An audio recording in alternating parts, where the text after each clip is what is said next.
Hello! If you are here today, you might have already passed your grade 5 exam in your instrument. And then you got stuck there because to move to grade 6, you have to pass your grade 5 music theory exam. And then here we go with this series of videos that's gonna help you pass your grade 5 music theory exam. Okay, let's go with music theory by the ABRSM grade 1 workbook. We're gonna start from the very basics. And the very basic is starting with the rhythm today, talking about rhythm and pulse. But what is the difference between rhythm and pulse? Let's get an example here, like with Mary Had a Little Lamb. If I sing Mary Had a Little Lamb while clapping the pulse, it's gonna sound like that. Mary had a little lamb, little lamb, little lamb. Mary had a little lamb, its fleece was white as snow. Now, if I clap the rhythm, it's gonna sound like that. Mary had a little lamb, little lamb, little lamb. Mary had a little lamb, its fleece was white as snow. What is the difference between them? Pulse is constant, is steady, keeps going, doesn't stop. It's like our heartbeat, of course, if we are calm. And then it's gonna be ta ta ta ta ta ta ta. Now the rhythm changes because the rhythm depends on the length of each note. So when I say Mary had a little lamb, little lamb, little lamb, Mary had a little lamb, and I hold the word lamb. Mary had a little lamb. This last note is longer than the previous notes. Yes? So, but the pulse keeps going. It doesn't stop. I will say little lamb and little lamb, little lamb. Yes, so my claps are marking the pulse and my voice with the melody is marking the rhythm. You see the difference between both. Let's get another tune. Not Twinkle Twinkle. Happy birthday. Happy birthday to you. Happy birthday to you. Happy birthday, dear Lala. Happy birthday to you. So you see, happy birthday. I kept the beat going, the pulse going. Da da da da da da da da. And with my voice, I did the rhythm. La. Now I'm gonna clap the rhythm. La la la la la la la la la la la la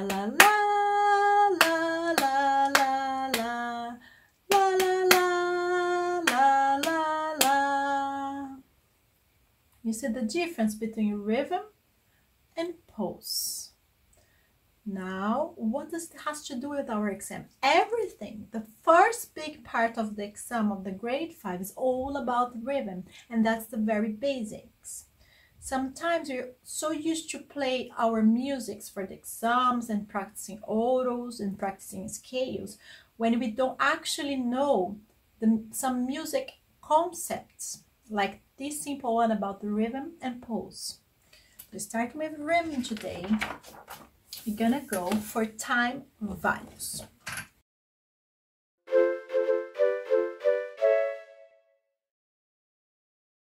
First of all, did you know this part of the note is called head? and this is called the stem. And then if we have, for example, a quaver, this part of the note is called a tail. Some places this is also called a flag.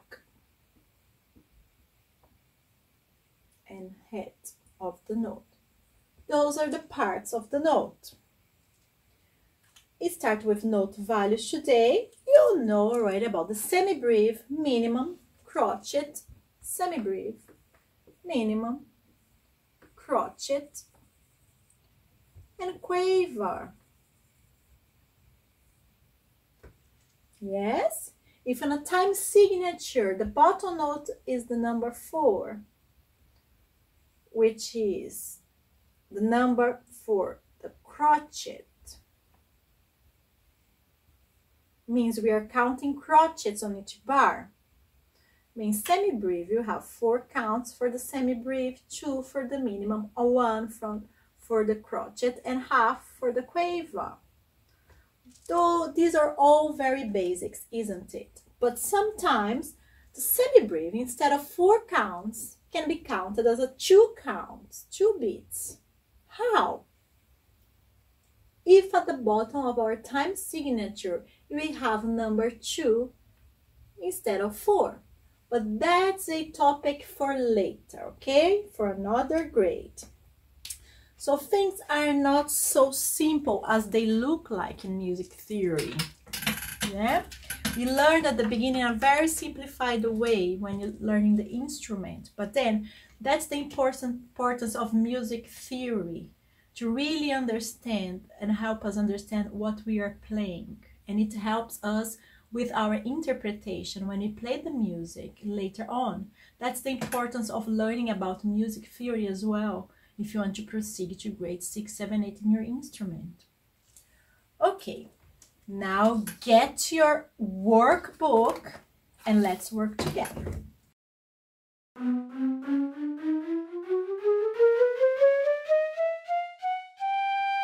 On your workbook, exercise 1 on page 2.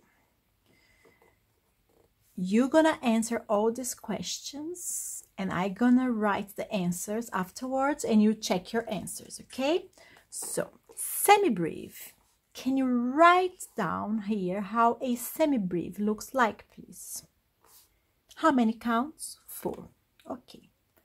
Now we have this note here in the middle. The head white with the stem.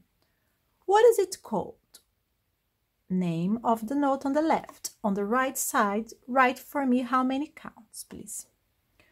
A crotchet. How does it look like? How many counts? And finally at the bottom, half of a count. What note is that? That last half of a crotchet, half of a count. How does it look like? Looks like. And what is the name of that note? Now check your answers.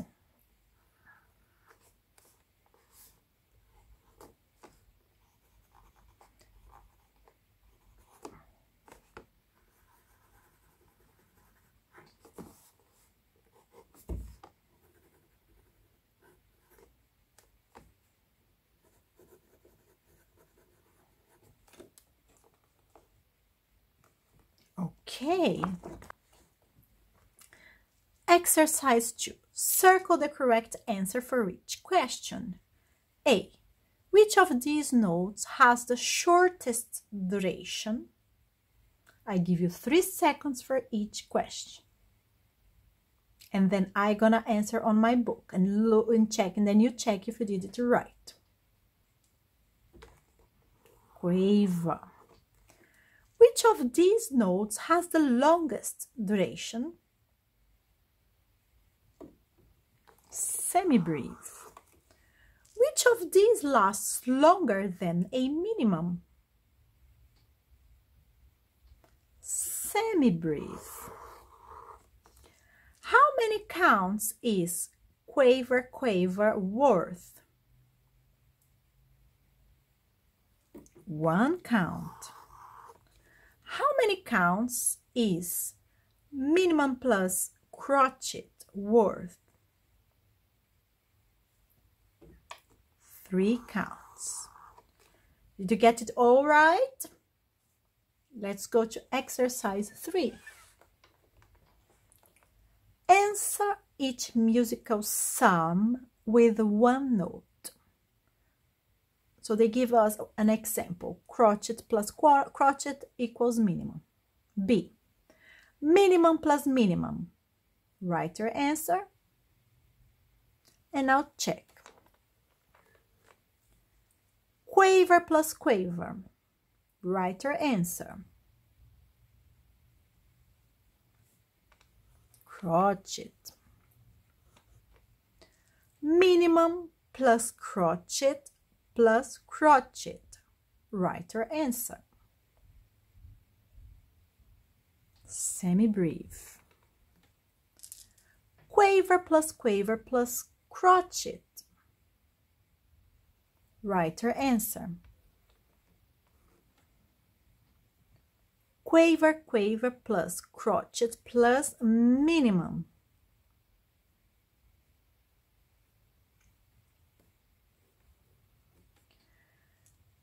Quaver plus quaver.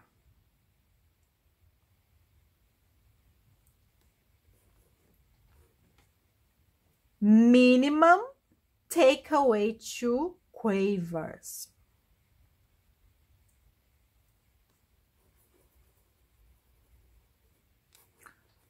Crotchet, take away a quaver.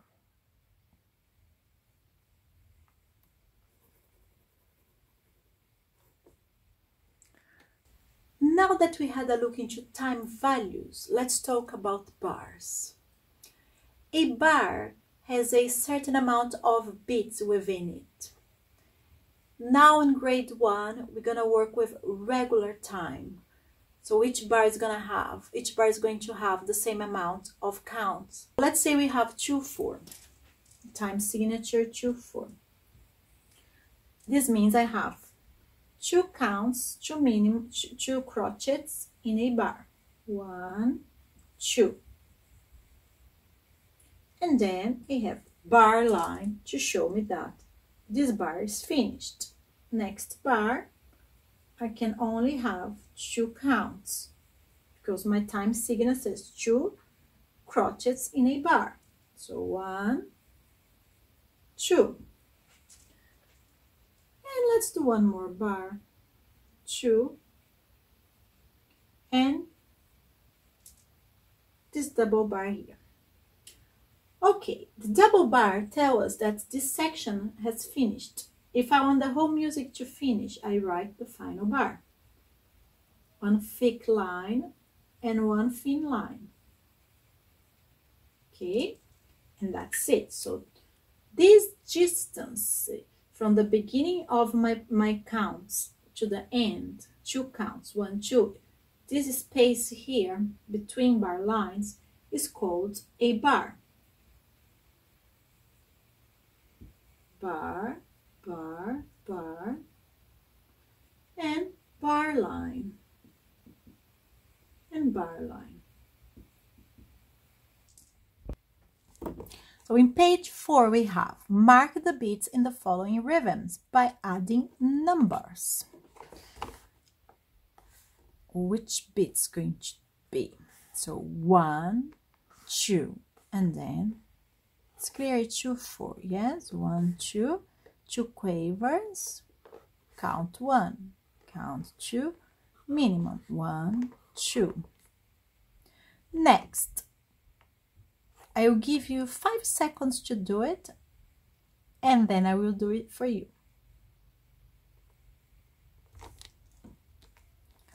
Let's go. This is a 3/4.